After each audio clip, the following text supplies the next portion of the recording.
भगवान शंकर जी जिस पर बैठ के चलते हैं उनका वाहन है बैल, और पार्वती जिस पर बैठ के चलती हैं उनका वाहन है शेर।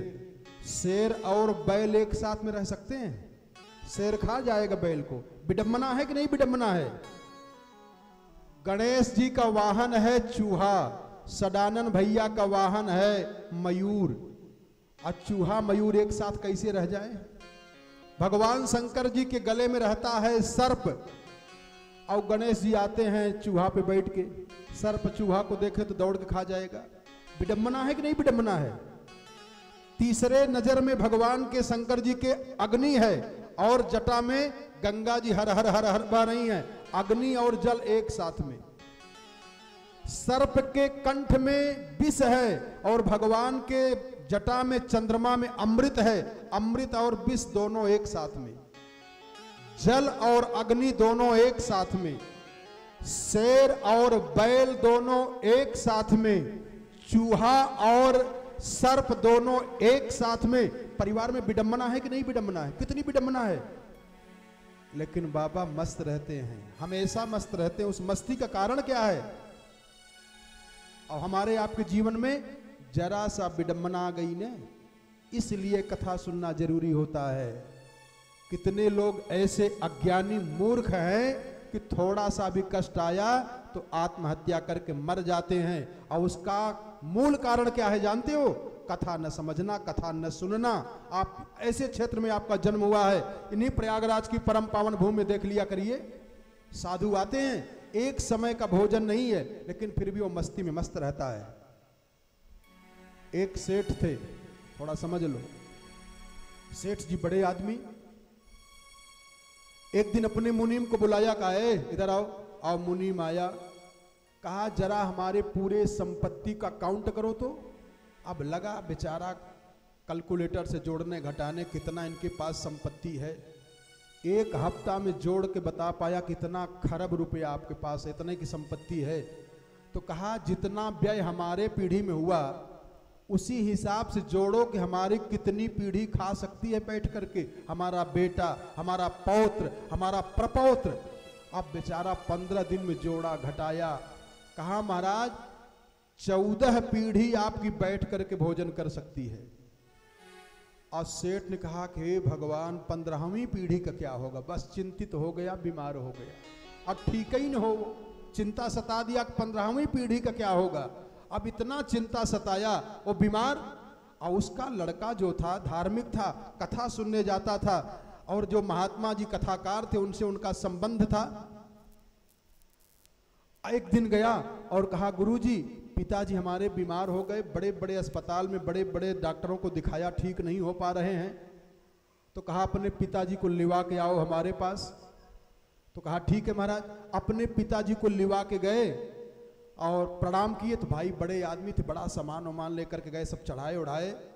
तो महात्मा जी ने कहा कि सेठ जी फला स्थान पर एक ब्रह्मचारी जी रहते हैं, मंगलवार को चले जाइएगा और उनका दर्शन करके आइएगा। सुनिए।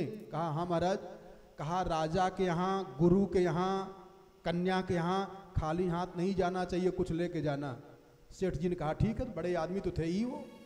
अब गाड़ी पे लदाए, सामान लेके चल दिए। अब ब्रह्मचारी जी के पास पहुंचे। कहा महाराज इसको सामान रखिए। प्रणाम किए। तो ब्रह्मचारी जी ने कहा कि ये सामान क्यों लाए हो? हाँ महाराज आटा है, चावल है, दाल है, शक्कर है, गुड़ है ही है, हाउ है। तो कहा ये करेंगे क्या हम? अरे कहा भोजन करिएगा, और क्या करेंगे? तो कहा भोजन हमारे पास बना बनाया आ गया है, इसको क्या करेंगे हम? तो कहा कल के लिए, कल रख लीजिएगा।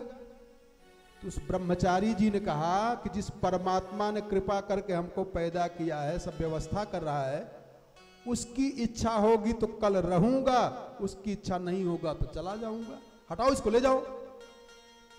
बड़े आदमियों का विचार भी बड़ा होता है, सोच भी बड़ी होती है, बुद्धि भी बड़ी होती है। ध्यान में रखना इस बात को। सेठ को तुरंत झटका लगा कि ओहो हम 15वीं पीढ़ी के लिए मर रहे हैं, अभी बाबा कलऊ के लिए नहीं रख रहा है।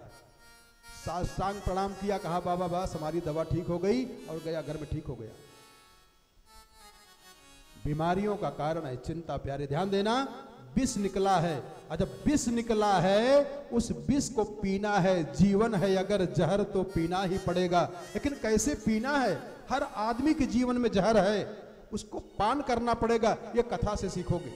इसके बाद जरा सोचो, जिन बाबा भोलेनाथ के परिवार में इतनी विडंबना हो, वो बाबा मस्त रहते हो। आशुतोष तुम अवधर दानी, आरती हरहु दीन जनु जानी। ऐसे मस्ती में तो लोगों ने पूछा कि बाबा इस मस्ती का कारण क्या है, कैसे आप मस्त रहते हो? तो कई लोग कहते हैं कि बाबा नशा करते हैं ना, उसी मस्त रहते हो उसी। कौन सी नशा करते हैं बाबा जानते हो? भांग नहीं खाते, गांजा नहीं पीते, क्या करते हैं? कौन सी नशा करते हैं? इसलिए कहा जाता है कथा सुनिए, कथा सुनिए। अभी तक आप इतने ही जानते हो, भांग चढ़ाया जाता है, गांजा चढ़ाया जाता है, ठीक है वो चढ़ाया जाता है, लेकिन उनके असली मस्ती का मूल कारण क्या है? एक चीज पीते हैं वो, उसी में मस्त रहते हैं। क्या? आज से आप लोग उसको पियो और देखो कैसे मस्त रहोगे। कितनी भी बड़ी से बड़ी विपत्ति हो, जरा एक घूंटी पीजिए, देखिए कैसे लाभ देती है। भगवती अम्बा पराम्बा जगत जननी त्रिपुर सुंदरी मैया पार्वती जी से भक्तों ने पूछा कि माँ ये क्या करते हैं जो मस्त रहते हैं? कहा भैया घूंटी पीते हैं, घूंटी। कहा कौन घूंटी पीते हैं? महू बता दो, महू पिया करें। कहा बता दूं? कहा बता दीजिए। तो हम भी बता दे रहे हैं आप लोगों को। जब जीवन में आए ना विष, तकलीफ, दुख, ये घूंटी जरा पीना, देखो कैसे ठीक हो जाओगे।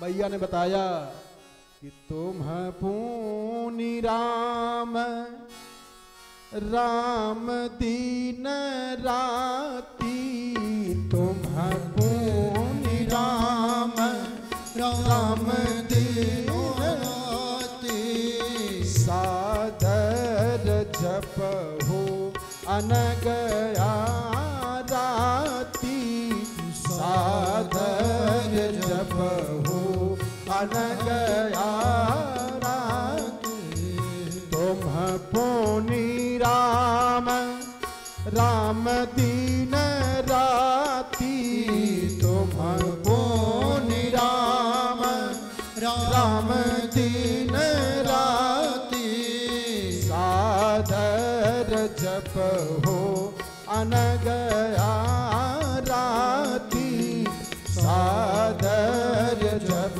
हो अनग एक घूंटी पियो। विष में अगर राम जोड़ दो तो क्या बन जाए?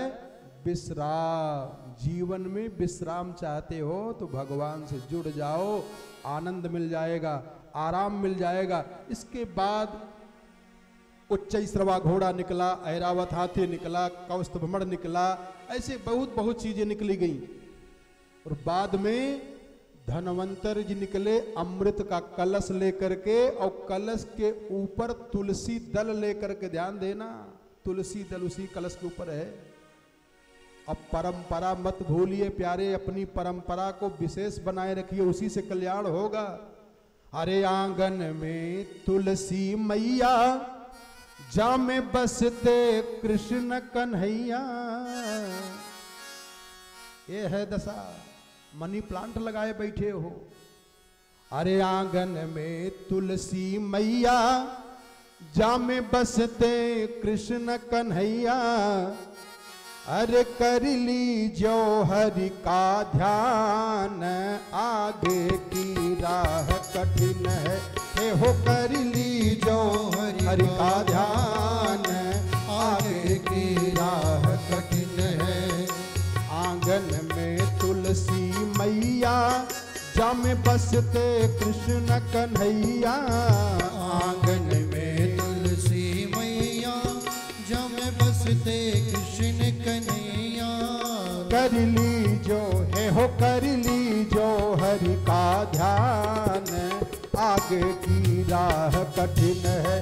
अरे कर ली जो हरि का ध्यान, आगे की राह कठिन है।